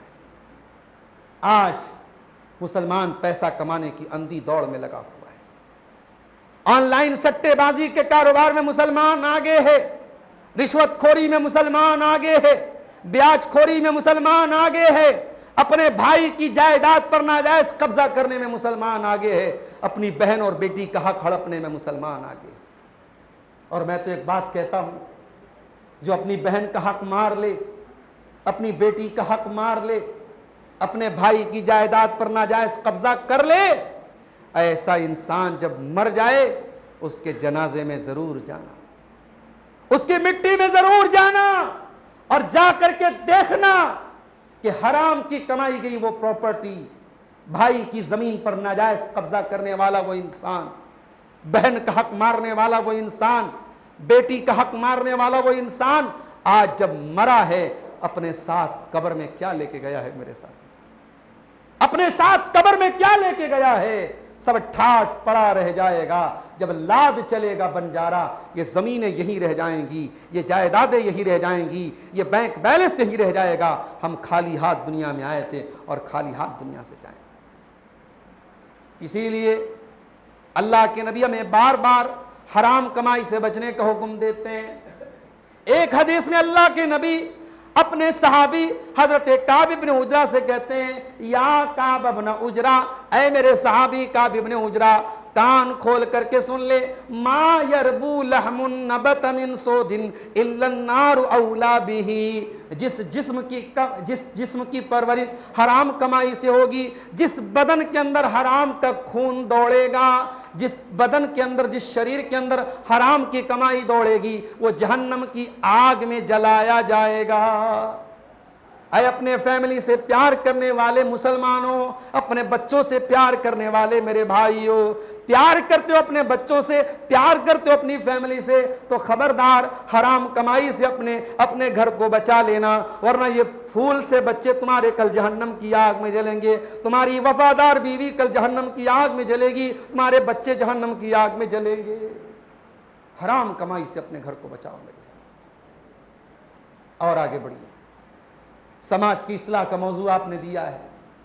سماج کی اصلاح ایک اور پوائنٹ پر ہمیں کام کرنے کی ضرورت ہے, اور وہ کام کیا ہے؟ اسلامی بھائی چارہ. دنیا کا ہر مسلمان جو کلمہ پڑھتا ہے, اس کی کاسٹ کیا ہے, اس کی برادری کیا ہے, یہ میٹر نہیں کرتا. اگر وہ مسلمان ہے تو وہ ہمارا بھائی ہے میرے پیارے ساتھی. یہ برادری واد کہاں سے آیا؟ یہ نسل پرستی کہاں سے آئی؟ میں بڑا تو چھوٹا یہ کہاں سے آیا؟ میں اچھا تو برا کہاں سے آیا؟ اب قرآن کہتا ہے, یا ایھا الناس انا خلقناکم من ذکر و انثی وجعلناکم شعوبا وقبائل لتعارفوا. اے انسانوں, ہم نے تم کو ایک ماتا پتا سے, ایک ماں باپ سے پیدا کیا ہے. ہاں تمہاری برادریاں الگ ہیں, تمہارے خاندان اور قبیلے الگ ہیں, یہ اس لیے نہیں کہ تم ایک دوسرے کو حقیر سمجھو, لتعارفوا, یہ تو اس لیے تاکہ تم ایک دوسرے کی پہچان کر لو. ہاں یہ انصاری ہیں, یہ خان صاحب ہیں, یہ سید صاحب ہیں, یہ منصوری صاحب ہیں, یہ فلاں صاحب ہیں. یہ تمہارا ٹائٹل تو بن سکتا ہے, یہ تمہارا سرنیم تو بن سکتا ہے, مگر برادری کی بنیاد پر کوئی اعلیٰ کوئی کمتر نہیں ہے, کوئی اونچا کوئی نیچا نہیں ہے. تم سب ایک ماتا پتا کی اولاد ہو. یہ اسلام کی تعلیم ہے. دنیا کا ہر مسلمان دوسرے مسلمان کا بھائی ہے. اللہ کے نبی فرماتے ہیں, مثل المؤمنین فی توادہم وتعاطفہم وتراحمہم کمثل الجسد الواحد. مسلمانوں ایک دوسرے سے ایسی محبت کرو جیسے انسان کا شریر ہوتا ہے. انسان کے بدن میں اگر کہیں پر ایک کانٹا بھی چبھتا ہے تو پورے بدن پر اس کا ایفیکٹ پڑتا ہے, پورے بدن پر اس کا پربھاؤ پڑتا ہے, پورے بدن میں بخار آ جاتا ہے. جس طریقے سے انسان کا شریر, انسان کی باڈی, انسان کا بدن پورا ایک دوسرے کے ساتھ جڑا ہوا ہے, دنیا کا ہر مسلمان دوسرے مسلمان کے ساتھ جڑا ہونا چاہیے, ایک دوسرے کا ہمدرد ہونا چاہیے, ایک دوسرے کا غمخوار ہونا چاہیے. ایک اور حدیث میں اللہ کے پیارے رسول صلی اللہ علیہ وسلم فرماتے ہیں, المومن للمومن کالبنیان یشد بعضہ بعضا, کہ مسلمان کے لیے ایسا ہونا چاہیے جیسے ایک بلڈنگ کھڑی ہوتی ہے. یہ بلڈنگ کھڑی ہے, یہ پلر کھڑا ہے, تو اس پلر کو چھت کا جو سلیب ہے اس نے اس کو سپورٹ دیا ہے, اور پھر نیچے کی فاؤنڈیشن نے اس پلر کو سپورٹ دیا ہے. اس میں جو چھڑ لگا ہوا ہے, جو سیمنٹ لگی ہوئی ہے, جو اینٹیں لگی ہوئی ہیں, بلڈنگ کا ہر میٹیریل دوسرے میٹیریل کو طاقت دے رہا ہے, بلڈنگ کا ہر پارٹ دوسرے پارٹ کو طاقت دے رہا ہے. اللہ کے رسول فرماتے ہیں, مسلمانوں تمہاری محبت ایسی ہونی چاہیے جیسے بلڈنگ کا ایک حصہ دوسرے حصے کو سپورٹ کر رہا ہے, طاقت دے رہا ہے, تمہیں ایک دوسرے کو طاقت دینا چاہیے. کہاں گئی وہ محبت؟ آج تو مسلمان کی ترقی سے جلتا ہے, پڑوسی سے حسد کرتا ہے, بھائی بھائی کی ترقی دیکھ کے جلتا ہے، یہ اتنا پیسہ کیسے کما رہا ہے، اس کا بزنس اتنا اچھا کیسے چل رہا ہے، اس کی دکان اتنی اچھی کیوں چل رہی ہے، اس کے بچے اتنے خوبصورت کیوں۔ آج یہ حسد کی بیماری ہمارے گھروں میں آگ لگا رہی ہے، ہمارے خاندانوں میں آگ لگا رہی ہے میرے ساتھ۔ اسی لیے اللہ کے پیارے نبی فرماتے ہیں دب الیکم داء الامم، اے میری امت کے لوگوں، تمہارے اندر یہ وہ بیماری آ جائے گی جو تم سے پہلے کی امتوں کے اندر آئی تھی، حسد کی بیماری۔ اور آپ نے فرمایا یہ حسد کی بیماری حالقہ ہے، یہ ریزر ہے، یہ تمہارے نیکیوں کو موڑ دینے والا، ختم کر دینے والا، ریموو کر دینے والا استرا ہے جو تمہاری نیکیوں کو موڑ دیتا ہے، ختم کر دیتا ہے۔ حسد ایک ریزر ہے، ایک استرا ہے جو ہماری نیکیوں کو ختم کر دیتا ہے۔ اس لیے حسد اور کینے سے اپنے دامن کی حفاظت کرو میرے ساتھ۔ اللہ کے پیارے رسول صحابہ کے ساتھ بیٹھے ہوئے ہیں، آپ نے فرمایا اے میرے صحابہ، ابھی دیکھنا اس دروازے سے ایک جنتی آنے والا ہے۔ صحابہ کی نگاہیں دروازے کی طرف چلی جاتی ہیں۔ ایک انصاری صحابی وضو کر کے چلے آ رہے ہیں، داڑھی سے وضو کا پانی ٹپک رہا ہے، ہاتھوں میں چپل لیے ہوئے، جوتا لیے ہوئے مسجد کے اندر داخل ہو رہے ہیں۔ دوسرا دن آیا، پھر اللہ کے رسول اپنے صحابہ سے کہتے ہیں یدخل علیکم من ھذا الباب رجل من اہل الجنہ، ابھی اس دروازے سے ایک جنتی آئے گا۔ صحابہ کرام نے دوبارہ دروازے پر نظر ڈالی، کیا دیکھتے ہیں؟ وہی انصاری صحابی سیم پوزیشن میں وضو کر کے، داڑھی سے وضو کا پانی ٹپک رہا ہے اور ہاتھوں میں جوتا لے کے چلے آ رہے ہیں۔ 3 دن تک لگاتار ایسا ہوتا ہے۔ صحابہ کرام پریشان ہو جاتے ہیں کہ یہ انصاری صحابی کے اندر ایسی کون سی خاص بات ہے، اللہ کے پیارے نبی بار بار ان کو کیوں جنتی کہہ رہے ہیں۔ ایک صحابی رسول جن کا نام حضرت عبداللہ بن عمرو بن عاص تھا، انصاری صحابی کے پیچھے پیچھے ان کے دروازے تک گئے، کہا ہے میرے انصاری بھائی، میں بھی نبی کا صحابی ہوں، میرے باپ سے میرا جھگڑا ہو گیا ہے اور میں نے قسم کھائی اپنے باپ کے گھر میں نہیں جاؤں گا، میں 3 دن تک آپ کے گھر میں رہنا چاہتا ہوں، کیا آپ مجھ کو 3 دن تک اپنا مہمان بنا لیں گے؟ انصاری صحابی اپنی بیوی سے پوچھنے نہیں گئے سالن کتنا بنا ہے، روٹی کتنی بنی ہے، چاول کتنا بنا ہے، پوچھنے نہیں گئے۔ میری پیاری ماں اور بہنوں، معاف کرنا، آج ہمارے مکان بڑے بڑے ہو گئے اور دل چھوٹے چھوٹے ہو گئے۔ آج ہمارے گھر شاندار ہو گئے اور دل داغدار ہو گئے۔ آج ہمارا لائف سٹائل ہائی فائی ہو گیا، مگر آج ہماری نیتیں چھوٹی ہو گئی۔ صحابہ کرام غریب تھے، کمزور تھے، چھوٹے چھوٹے مکان تھے، مگر دل دریا لوگ تھے۔ انصاری صحابی نے ایک بار پلٹ کے یہ نہیں پوچھا بھائی میں اپنی بیوی سے پہلے پوچھ لوں چاول کتنا بنا ہے، روٹی کتنی بنی ہے، گوشت کتنا بنا ہے، کہا بھائی تمہارا گھر ہے، آ جاؤ۔ 3 دن تک مہمان بنا لیا۔ حضرت عبداللہ کہتے ہیں 3 دن تک میں انصاری صحابی کے گھر میں رہا۔ میں یہ دیکھنے آیا تھا، میں واچ کرنے آیا تھا، میں نگرانی کرنے آیا تھا کہ ایسا کون سا عمل یہ کرتے ہیں کہ اللہ کے پیارے نبی نے ان کو بار بار جنتی جنتی جنتی کہا ہے۔ حضرت عبداللہ کہتے ہیں میں 3 دن تک ان کے ساتھ رہا، میں نے کوئی اسپیشل چیز نوٹ نہیں کی، کوئی وشیش چیز میں نے نہیں دیکھی، جیسی نیکی ہم کرتے تھے وہ بھی کرتے تھے، محنت مزدوری کرتے تھے، رات میں آتے تھے، کھانا کھا کے جلدی سو بھی جاتے تھے، تہجد میں بھی نہیں اٹھ پاتے تھے وہ۔ ہاں رات میں نیند کھلتی تھی، جب بھی بستر پہ نیند کھلتی تھی اللہ کا نام لیتے تھے، اللہ کا ذکر کرتے تھے، نماز پابندی سے پڑھتے تھے۔ جب 3 دن گزر گیا، میں نے کہا ہے میرے انصاری بھائی دیکھو، میرے باپ سے کوئی جھگڑا وگڑا نہیں ہوا تھا، میں بس آپ کے گھر میں رہنا چاہتا تھا اور میں یہ دیکھنا چاہتا تھا ایسا کون سا عمل آپ کرتے ہیں، اللہ کے پیارے نبی آپ کو بار بار جنتی بول رہے ہیں۔ اے میرے انصاری بھائی معاف کرنا، 3 دن تک تو میں رہا، مجھے کوئی ایسی خاص بات نظر نہیں آئی، اب آپ ہی بتا دیجئے کہ ایسا کون سا عمل آپ کرتے ہیں کہ اللہ کے پیارے نبی آپ کی طرف اشارہ کر کے 3 مرتبہ آپ نے کہا کہ یہ جنتی ہیں۔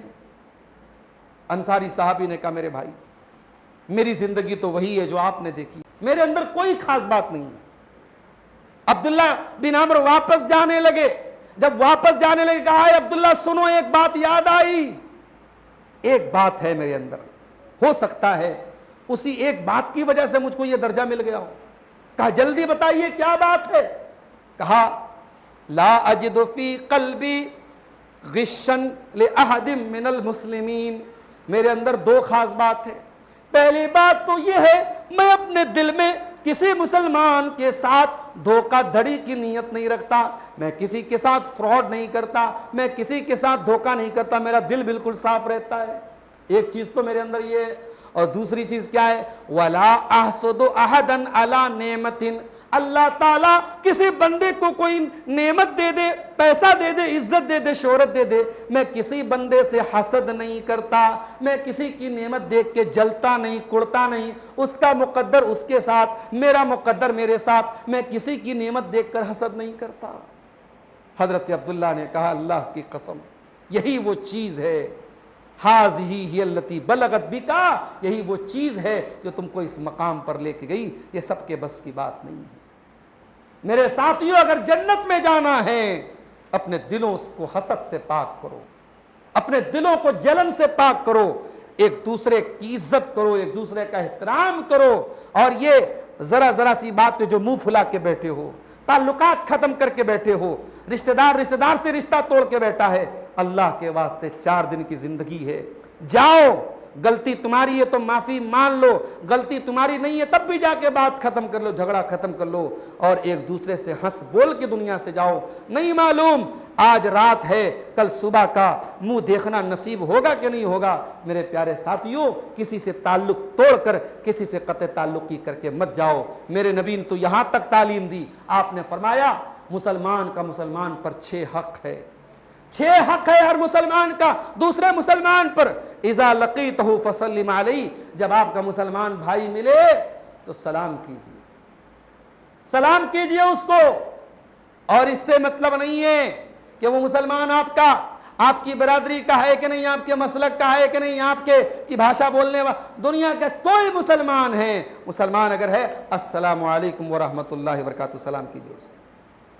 کبھی آپ نے غور کیا ہے دنیا کے دوسرے مذہب میں اور ہمارے مذہب میں سلام کے معاملے میں کیا انتر ہے, کیا ڈیفرنس ہے؟ ہمارے ہندو بھائی ملتے ہیں رام رام بولتے ہیں, گجرات میں چلے جاؤ وہاں جے شری کرشنا بولتے ہیں, کہیں اور چلے جاؤ وہاں ہمارے بنارس میں ہر ہر مہادیو بولتے ہیں. الگ الگ طریقے ہیں ان کے بولنے کے. عیسائی لوگ ایک دوسرے گڈ مارننگ گڈ ایوننگ بولتے ہیں. اسی طریقے سے جین مذہب والے کچھ اور بولتے ہوں گے, یہودی کچھ اور بولتے ہوں گے. مسلمان کیا بولتا ہے؟ دنیا کا کوئی مسلمان دوسرے مسلمان سے ملتا ہے سلامتی کی دعا کرتا ہے, السلام علیکم ورحمۃ اللہ وبرکاتہ. اے میرے مسلمان بھائی, اللہ سلامت رکھے تجھ کو, تیرے اوپر سلامتی نازل ہو, تیرے اوپر اللہ کی رحمت نازل ہو, تیرے اوپر اللہ کی برکت نازل ہو. اتنی پیاری دعائیں ہم صرف سلام کر کے اپنے مسلمان بھائی کو دے دیتے ہیں. اب جو سلام کرے گا اب اس کے بعد دشمنی کہاں سے رہ پائے گی میرے پیارے ساتھی؟ اس لیے اسلامی بھائی چارے کو قائم کرو میرے پیارے ساتھی. ہاں اختلاف ہے, یقیناً ہے, بہت سارے مسائل میں اختلاف ہے, اختلاف کو بھی دور کیا جا سکتا ہے. اگر آپ کے درمیان آپس میں اختلاف ہے تو آؤ, اختلاف کو دور کرنے کا طریقہ بھی آپ کو بتا دیتا ہوں, قرآن کی ایک آیت کی روشنی میں اور نبی کی ایک حدیث کی روشنی میں.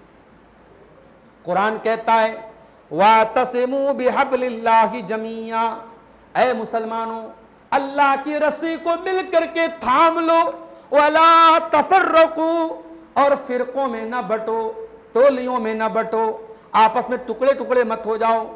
وَاذْكُرُوا نِعْمَتَ اللَّهِ عَلَيْكُمْ, اور اللہ کی نعمت کو یاد کرو جب تم ایک دوسرے کے دشمن تھے. فَأَلَّفَ بَيْنَ قُلُوبِكُمْ, اللہ نے تمہارے دل کو ملا دیا.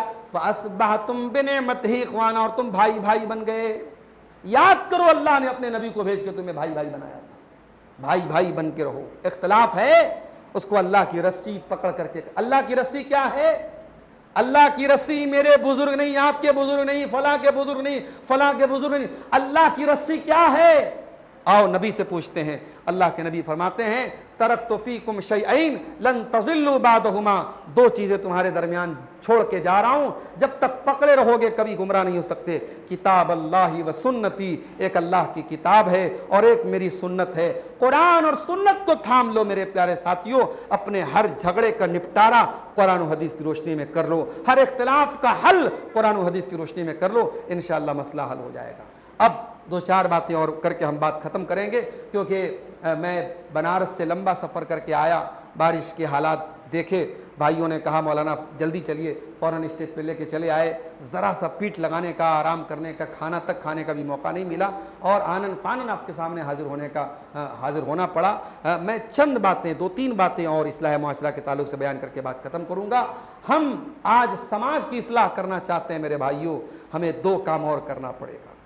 سماج کا 2 طبقہ ایسا ہے، اس کی اصلاح کیے بغیر ہم سماج کی اصلاح نہیں کر سکتے۔ جیسے ہمارا بدن ہے، ہمارے بدن میں کڈنی اور لیور، یا کہہ لیجئے کہ دل اور دماغ، یہ جو میجر پارٹ ہے، اگر یہ خراب ہو جائیں تو انسان مر جائے گا۔ اسی طریقے سے سماج میں 2 طبقے ایسے، ان کی اصلاح کیے بغیر ہم سماج کی اصلاح نہیں کر سکتے۔ ایک نوجوانوں کا طبقہ ہے، ایک ہماری عورتوں کا طبقہ ہے۔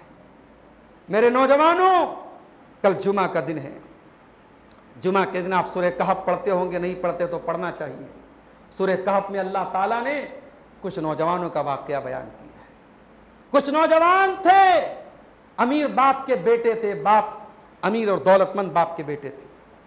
اللہ کی توحید کے لیے ان نوجوانوں نے اپنے باپ کی حویلی چھوڑ دی تھی، اور ایک پہاڑ کی گفا میں جا کے پناہ لی تھی اپنے ایمان کو بچانے کی، اور وہاں جا کے وہ سو گئے، اور جب سو گئے اللہ نے 300 سال تک ان کو سلائے رکھا، اور ان کے نام پہ قرآن کی سورت اتار دی، سورہ کہف، جس میں غار والوں کا واقعہ بیان کیا گیا ہے۔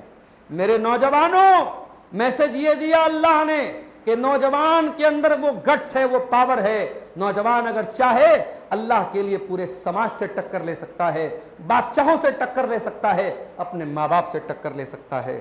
میرے نوجوانوں، اب آپ کو غور کرنا ہے، آپ کی جوانی کہاں گزر رہی ہے۔ آپ کی جوانی اگر ناجائز کاموں میں گزر رہی ہے تو معاف کیجئے، امت کا بیڑا غرق ہو جائے گا۔ یہ امت امید کی نظروں سے آپ کو دیکھ رہی ہے، یہ تڑپتی ہوئی امت اپنے نوجوانوں سے امید لگا کے بیٹھی کہ نوجوان اگر سدھرے گا تو ہمیں سدھارے گا، مگر نوجوان تو شراب کے نشے میں دھت نظر آ رہا ہے، نوجوان تو سگریٹ کا کش لے رہا ہے، نوجوان تو دن رات سیلفی لے رہا ہے، نوجوان تو موبائل کے نشے میں ڈوبا ہوا ہے، نوجوان تو لڑکیوں سے باتیں کرنے میں ڈوبا ہوا ہے، نوجوان تو نشے کی لعنت پہ ڈوبا ہوا ہے۔ اس نوجوان سے امت کیا امید لگائے گی؟ میرے نوجوانوں، اپنی زندگی کے مقصد کو پہچانو۔ زندگی صرف کھانا کمانے اور انجوائے کرنے کا نام نہیں ہے، زندگی کا مقصد اللہ کو راضی کرنا ہے۔ قل ان صلاتی و نسکی و محیایا و مماتی للہ رب العالمین، اے نبی آپ فرما دیجئے میری قربانی اللہ کے لیے، میری نماز اللہ کے لیے، میرا جینا اللہ کے لیے، میرا مرنا اللہ کے لیے، میری زندگی کا مقصد تیرے دین کی سرفرازی، میں اسی لیے مسلمان، میں اسی لیے نمازی۔ اپنی زندگی کے مقصد کو پہچانو میرے نوجوان ساتھی۔ اور عورتوں سے کہنا چاہوں گا، آپ کے ہاتھ میں بھی بڑا پاور ہے، جو پاور مردوں کے بازوؤں میں نہیں ہے، اللہ نے عورت کے آنسوؤں میں وہ طاقت دی۔ میری ایک نظم ہے عورت کے اوپر، اس نظم میں ایک شعر میں نے کہا تھا، آنسو میں وہ طاقت کے پگھل جائیں چٹانے، آنسو میں وہ طاقت کے پگھل جائیں چٹانے، تقویٰ کے بھرم توڑ دے وہ ناز و ادا ہے۔ عورت کو اللہ تعالیٰ نے وہ ناز و ادا دی ہے، بڑے بڑے متقیوں کا تقویٰ ختم کر سکتی ہے یہ عورت۔ اور یہی عورت جب فرعون کے محل میں پہنچتی ہے، فرعون کی بیوی کے روپ میں آتی ہے، اور موسیٰ علیہ السلام ایک بچے کی شکل میں جب فرعون کے محل میں پہنچتے ہیں تو یہی عورت حضرت آسیہ بن جاتی ہے، اور اپنے ظالم شوہر سے کہتی ہے کہ اے میرے ظالم شوہر، تو نے بہت بچوں کو قتل کروایا ہے، لا تقتلوہ، اس بچے کو قتل مت کرنا، ہم اسے اپنا بچہ بنا لیں گے۔ فرعون بہت بڑا ظالم تھا، کسی کی بات نہیں مانتا تھا، مگر بیوی کی بات مان گیا، عورت کی بات مان گیا، اور موسیٰ علیہ السلام اپنے دشمن کے گھر میں پلتے اور بڑھتے ہیں۔ میرے پیارے ساتھیوں، میری پیاری ماں اور بہنوں، اللہ نے آپ کو وہ طاقت دی ہے، اپنی طاقت کا صحیح استعمال کیجئے۔ جس دن عورت چاہے گی سماج سے جہیز ختم ہو جائے گا، جس دن عورت چاہے گی سماج سے بیاہ شادی کے جو فضول رسم و رواج ہیں، بارات کی رسم، جہیز کی رسم، ہلدی کی رسم، منگنی کی رسم، یہ ساری رسمیں ختم ہو جائیں گی اور سمپل اور سنت طریقے سے شادی ہونے لگے گی۔ اگر عورت یہ ٹھان لے کہ مجھے اپنے بیٹے کی شادی سنت کے مطابق کرنا ہے، عورت یہ ٹھان لے کہ مجھے اپنے گھر کی شادی صحیح طریقے سے کرنا ہے، یہ رسم و رواج ختم ہو سکتی ہے۔ اور میری پیاری ماں اور بہنوں، آپ کو یہ پیغام بھی دینا چاہوں گا کہ اپنے سر کے دوپٹے کی حفاظت کرنا، اپنے سر کے دوپٹے کی حفاظت کرنا، اپنی چادر کی حفاظت کرنا۔ بہت سارے ظالم یہ چادر آپ کے سر سے اتارنے کی کوشش کریں گے، بے پردہ کرنے کی کوشش کریں گے، بے حیا کرنے کی کوشش کریں گے۔ خبردار میری پیاری ماں اور بہنوں، اس چادر کی حفاظت کرنا، اس نقاب کی حفاظت کرنا، اس پردے کی حفاظت کرنا، کیونکہ یہ پردہ کسی مولوی کا فتویٰ نہیں ہے، کسی مفتی کا فتویٰ نہیں ہے، یہ پردہ میرے رب کا حکم ہے۔ اور اللہ قرآن میں کہتا ہے وَلَا يُبْدِينَ زِينَتَهُنَّ، اے عورتوں اپنی خوبصورتی کو کسی غیر کے سامنے ظاہر مت کرنا۔ میری بہنوں، یہ موبائل کے اسٹیٹس پر اپنا ویڈیو ڈالنا، یہ انسٹاگرام پر اپنے فوٹو ڈالنا، یہ فیس بک پر اپنی تصویریں ڈالنا، یہ غیر محرم کو اپنا فوٹو ڈالنا بھیجنا، یہ سب چیزیں حرام ہیں، غلط ہیں، گناہ ہیں۔ اپنے دامن کو ان سے بچاؤ، اور اپنے باپ کے سامنے بھی جب رہو، اپنے بھائی کے سامنے بھی جب رہو، اپنے بیٹے کے سامنے بھی رہو، تو قرآن کہتا ہے وَلْيَضْرِبْنَ بِخُمُرِهِنَّ عَلَى جُيُوبِهِنَّ، اے عورتوں اپنے دوپٹے کو اپنے گریبان پہ رکھو، اپنے سینے پر رکھو۔ عورت پردے میں رہے تبھی وہ قابل تعریف ہے، عورت جب پردے کے باہر نکل جائے تب عورت نہیں رہتی ہے۔ اسلام نے آپ کو مہارانی بنایا ہے، آپ نوکرانی نہ بنیے۔ اسلام آپ کو رانی بنا کے رکھتا ہے۔ اسلام کہتا ہے عورت رانی ہے، بیٹا ماں کے لیے کام کرے گا، شوہر بیوی کے لیے کام کرے گا، اور بھائی بہن کے لیے کام کرے گا۔ اسلام عورت کو رانی بناتا ہے، اور عورت کی آزادی کا نعرہ لگانے والے یہ ظالم یہ عورت کو حقیر بنا کے کہتے ہیں کہ نہیں صاحب، عورت جو ہے یہ دنیا کا ہر کام کرے گی، عورت دنیا کے سارے کام کرتی ہے اور ساتھ میں بچے کو جنم بھی دیتی ہے، بچے کو پالتی بھی ہے، بچے کو دودھ بھی پلاتی ہے۔ عورت کا اپنا کام بھی اسے کرنا ہے، اور نوکری بھی اسے کرنا ہے، جاب بھی اسے کرنا ہے، بزنس بھی اسے کرنا ہے۔ تو مجھے بتاؤ میری پیاری ماں اور بہنوں، انصاف آپ کے ساتھ اسلام نے کیا ہے یا اسلام کے دشمنوں نے کیا ہے؟ ارے اسلام نے تو آپ کو عزت کی زندگی گزارنے کا حکم دیا ہے، عورت عزت کے ساتھ اپنے گھر میں رہے۔ آج عورت کو حقیر بنا دیا گیا۔ شیمپو بھی مارکیٹ میں بکتا ہے، صابن بھی بکتا ہے، تو جب تک عورت کی تصویر نہ ہو صابن نہیں بکتا ہے۔ عورت کو کہاں لا کے کھڑا کر دیا سماج نے؟ اسلام نے تو عورت کو اتنی عزت دی۔ عورت ماں ہے تو قدموں کے نیچے جنت ہے، عورت بیٹی ہے تو ماں باپ کے لیے جنت کی گارنٹی ہے، عورت بیوی ہے تو شوہر کے دل کا سکون ہے، عورت بہن ہے تو بھائیوں کے سر کا تاج ہے، عورت اگر ماں ہے تو اپنی اولاد کے لیے جنت کا راستہ ہے۔ میری پیاری ماں اور بہنوں، اپنے مقام کو سمجھو۔ اور آخری بات میرے ساتھیوں، ہم اور آپ جتورا کی اس مسجد میں بیٹھے ہوئے ہیں اور اصلاح معاشرہ پر ہم بات کر رہے ہیں۔ اصلاح معاشرہ پر یہ تقریر جو آپ نے سنی ہے، یہ پوری تقریر بیکار مانی جائے گی اگر اس تقریر کو ہم سنیں اور بیان کریں اور اس کا کوئی اثر ہماری فیملی پر نظر نہ آئے۔ جب تک ہم اپنی فیملی کی اصلاح نہ کریں، اپنے پریوار کی اصلاح نہ کریں، اپنے گھروں کی اصلاح نہ کریں، سماج کی اصلاح نہیں ہو سکتی۔ میں نے قرآن کی جو آیت پڑھی تھی خطبے کے بعد، سورہ تحریم کی آیت نمبر 6 پڑھی تھی، قرآن کے 28ویں پارے کی۔ اس آیت میں اللہ نے ہم کو یہی پیغام دیا ہے، یا ایھا الذین آمنوا قوا انفسکم واہلیکم نارا، اے ایمان والو اپنے آپ کو اور اپنے گھر والوں کو جہنم کی آگ سے بچاؤ۔ ہمیں اپنی فیملی سے اگر پیار ہے، اپنے پریوار سے محبت ہے، تو ہم اپنے پریوار کو جہنم کی آگ سے بچائیں۔ مجھے افسوس ہوتا ہے جب مسلمان اپنے بچوں کو لے کر کے برتھ ڈے مناتا ہے، روز کیک کھاؤ، مگر یہ برتھ ڈے منانا ہمارا کلچر نہیں ہے۔ روز بیوی کو تحفہ دو، لیکن اینیورسری منانا ہمارا کلچر نہیں ہے۔ میرے بھائیوں، باپ کا احترام روز کرو، کسی فادرز ڈے کا انتظار نہ کرو۔ ماں کا خیال روز رکھو، کسی مدرس ڈے کا انتظار نہ کرو۔ اپنی بیوی سے روزانہ محبت کرو، کسی ویلنٹائنس ڈے کا انتظار نہ کرو۔ یہ ڈھکوسلے اسلام کے نہیں ہیں، یہ ڈھکوسلے ننگے رہنے والوں کے ڈھکوسلے ہیں۔ یہ ڈھکوسلے ان کے ہیں جن کی تہذیب اور کلچر میں عریانیت اور ننگا پن ہے۔ ہمارا کلچر بڑا صاف ستھرا ہے۔ اسلام کا کلچر یہ ہے میرے پیارے ساتھیوں کہ ہم اپنے پریوار سے اگر فکر کرتے ہیں تو پریوار کی جنت کا راستہ ہم آسان کریں۔ جب دعا کرو، ایک دعا سکھاتا ہوں، اگر تقریر میں یاد نہیں ہوتی ہے جا کے قرآن کھول لینا، 19ویں پارے میں سورہ فرقان کے آخر میں یہ دعا مل جائے گی، جا کے قرآن میں سے دیکھ کے یاد کر لینا۔ بڑی پیاری دعا ہے، جب دعا کے لیے ہاتھ اٹھایا کرو یہ دعا ضرور پڑھا کرو۔ یہ دعا بڑی پیاری دعا ہے، اس دعا میں انسان اپنے پریوار کے لیے دعا کرتا ہے، ربنا حب لنا من ازواجنا وذریاتنا قرۃ اعین واجعلنا للمتقین اماما۔ پروردگار ہمارے بیوی بچوں کو ہماری آنکھوں کی ٹھنڈک بنا دے، اور اے اللہ ہمیں متقیوں کا امام بنا دے۔ ایسے بنو کہ دنیا آپ کے تقوی کی مثال دے، اور موت ہو تو دنیا کہے کہ کوئی اچھا آدمی مر گیا۔ میرے پیارے ساتھیوں، وہ زندگی گزارو کہ آپ کے بیٹے فخر کریں کہ ہمارا باپ بڑا نیک تھا، وہ زندگی گزارو کہ آپ کی بیٹیاں فخر کریں کہ ہماری ماں بڑی تہجد گزار، بڑی نیک تھی۔ میرے بھائیوں، جب ہم نیک بنیں گے، جب ہم دیندار بنیں گے، تب اپنے بچوں کو ہم دین سے جوڑیں گے۔ ہم نمازی بنیں گے تو بچوں کو نمازی بنائیں گے، ہم ایماندار بنیں گے تو بچوں کو ایماندار بنائیں گے۔ ابھی میں فیس بک پر ایک ویڈیو میں نے دیکھا، ایک اسکول میں ایک عورت آتی ہے اور اسکول کے پرنسپل سے کہتی ہے کہ فلاں کلاس کے کچھ لڑکے، وہ ایک لڑکی کو ساتھ میں لاتی ہے اور کہتی ہے فلاں کلاس کے کچھ لڑکے اس لڑکی کو کا مذاق اڑاتے ہیں، اس کے ساتھ بدتمیزی کرتے ہیں۔ پرنسپل نے کہا کہ یہ تو بہت خراب بات ہے۔ اس نے اپنے جو اسکول کا چپراسی تھا اسے کہا جاؤ فلاں کلاس کے لڑکے کو بلا کے لاؤ۔ وہ لڑکے آئے اور پرنسپل نے ان کو بہت ڈانٹا کہ تم لوگ جو ہے آج اس لڑکی کے ساتھ بدتمیزی کرتے ہو، کل پھر چھیڑخانی کرو گے، تمہیں شرم آنی چاہیے۔ وہ لڑکے سوری بولتے، معافی مانگتے ہیں۔ پھر وہ عورت جو ہوتی ہے، جس کا چہرہ ابھی پرنسپل کی طرف ہوتا ہے، جب وہ پلٹ کے دیکھتی ہے تو انہی لڑکوں میں سے ایک لڑکے کی ماں رہتی ہے۔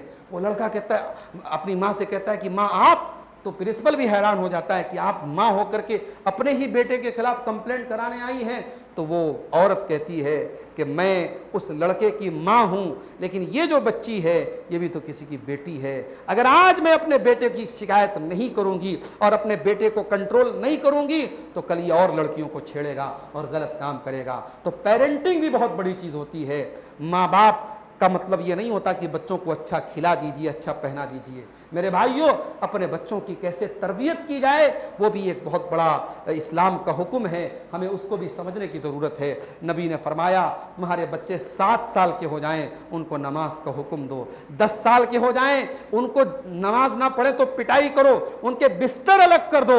عورت جوان ہو جائے، لڑکی 12-13 سال کی ہو جائے، لڑکی بالغ ہو جائے، مینسز آنے لگے اس کو، اسلام کہتا ہے وہ لڑکی جب گھر سے نکلے تو پردے میں نکلے، نقاب میں نکلے۔ لڑکی کی تربیت ایسی کرو کہ آپ کی لڑکی کو پتہ ہو کہ مجھے کس کے سامنے نقاب میں رہنا ہے اور کس کے سامنے نقاب میں نہیں رہنا ہے، کون محرم ہے کون غیر محرم ہے۔ اپنی لڑکیوں کو یہ تعلیم دو میرے پیارے ساتھیوں۔ کچھ ہو سکے ایسا انتظام کرو عورتوں کے درمیان بھی دین کا کام ہو۔ مسجدوں میں اگر ہو سکے جمعہ کے خطبات کے لیے عورتوں کا اگر پردے کے ساتھ معقول انتظام ہو سکے تو اس کا ارینجمنٹ کرو۔ عورتوں تک دین پہنچانا بہت ضروری ہے، اور آج دنیا کے تمام مسلمانوں کا اس بات پر اتفاق ہے کہ آج عورتوں کے اندر جہالت بہت زیادہ پھیل رہی ہے، اور ہمیں عورتوں کے اندر دین کا کام زیادہ کرنے کی ضرورت ہے۔ اصلاح معاشرہ پر یہ چند باتیں میں نے آپ کے سامنے رکھی ہیں۔ ہم اللہ سے دعا کرتے ہیں رب العالمین ہمیں جو باتیں ہم نے بیان کی ہیں ان پر عمل کرنے کی توفیق عطا فرمائے۔ ہمارے ایک سجاد بھائی ہیں، 4 مہینے سے آپریشن سکسیسفل نہیں ہو رہا ہے، اچھا 5 سے 6 مرتبہ ہو چکا ہے، تو باہر ہے، اچھا اچھا ہمارے رشتے دار ہیں، سارے بھی لگتے ہیں، بھائی کی طرف سے سفر۔ اسی علاقے کے اسی گاؤں کے کوئی سجاد بھائی ہیں، ان کے پیٹ کا 4-5 بار آپریشن ہوا ہے اور سکسیس نہیں ہوا ہے، بہت وہ بیمار ہیں۔ ان کے حق میں آپ سب دعا کریں، اللہ ان کو شفائے کاملہ عاجلہ عطا فرمائے، اللہ ان کے آپریشن کو کامیاب کرے، اور وہی نہیں بلکہ تمام جتنے بھی لوگ بیمار ہیں اللہ سارے مریضوں کو شفائے کاملہ عاجلہ عطا فرمائے۔ جو روزگار سے پریشان ہیں اللہ ان کے روزی روٹی میں برکت عطا فرمائے۔ جو بیٹیوں کے رشتے کے لیے پریشان ہیں اللہ نیک اور دیندار رشتے ان کو مہیا کر دے۔ جو کسی قسم کی ذہنی اور جسمانی تکلیف اور بیماری میں ہیں اللہ ان کی تکلیفوں کو دور فرما دے۔ اللہ تعالی ہمیں حاسدوں کے حسد سے بچائے، اللہ شریروں کے شر سے ہمیں بچائے، اللہ ہمارے ملک کی حفاظت فرمائے۔ جو لوگ ہمارے ملک کا ماحول خراب کرنا چاہتے ہیں، نفرت پھیلانا چاہتے ہیں، لڑانا چاہتے ہیں، اللہ ایسی طاقتوں کو ناکام کر دے۔ اللہ امن چین اور انسانیت قائم کرنے والے لوگوں کو اس ملک میں ترقی عطا فرمائے۔ رب العالمین ہمیں اپنے نبی سے صرف زبانی محبت نہیں، صرف ہیش ٹیگ والی محبت نہیں، صرف بینر اور اسٹیکر والی محبت نہیں، اپنے نبی سے سچی محبت کی اللہ ہم سب کو توفیق عطا فرمائے۔ اللہ ہماری صفوں میں اتحاد پیدا فرمائے، سارے لوگ مل جل کر کے اللہ کی رسی کو تھام لیں، اللہ ہم سب کو اس کی توفیق عطا فرمائے۔ ایک دوسرے کے لیے دل میں الفت اور محبت پیدا فرما دے، حسد اور جلن کو اللہ تعالیٰ دور کرنے کی توفیق عطا فرمائے۔ اللہ تعالیٰ اس طریقے کی دینی مجلسوں کو وقفے وقفے پر ہم سب کو منعقد کرنے کی اور کہنے سننے سے زیادہ عمل کرنے کی توفیق عطا فرمائے۔ اقول قولی ھذا واستغفر اللہ لی ولکم ولسائر المسلمین، والسلام علیکم ورحمۃ اللہ وبرکاتہ۔